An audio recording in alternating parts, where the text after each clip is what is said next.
बोधकथा. एका गावामध्ये एक साधू राहत होता.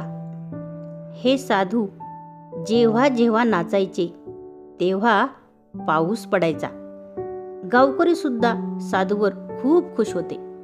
जेव्हाही गावकऱ्यांना पाऊस पडावा असे वाटत होते तेव्हा जाऊन साधूला नाचायला सांगायचे आणि साधू नाचताच पाऊस पडायचा.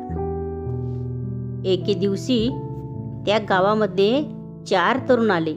गावकऱ्यांनी या तरुणांना चमत्कारी साधूविषयी सांगितले.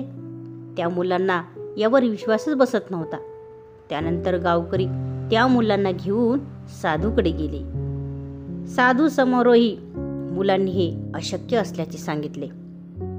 मुले म्हणाली, आज आम्ही नाचतो, आमच्या नाचण्यानेही पाऊस पडेल. मुलांनी एक एक करून नाचण्यास सुरुवात केली. पहिला मुलगा 10 मिनिट नाचला, परंतु पाऊस पडला नाही. दुसरा मुलगा अर्धा तास नाचला, तरीही पाऊस पडला नाही. अशा प्रकारे इतर 2 मुलेही नाचली, परंतु पाऊस पडला नाही. आता साधू नाचू लागले, परंतु 2 तास झाले तरीही पाऊस पडला नाही. अशा प्रकारे साधू नाचत नाचत संध्याकाळ झाली आणि अचानक ढग गरजू लागली आणि थोड्याच वेळात पाऊस पडू लागला. हे पाहून मुले अचंबित झाली.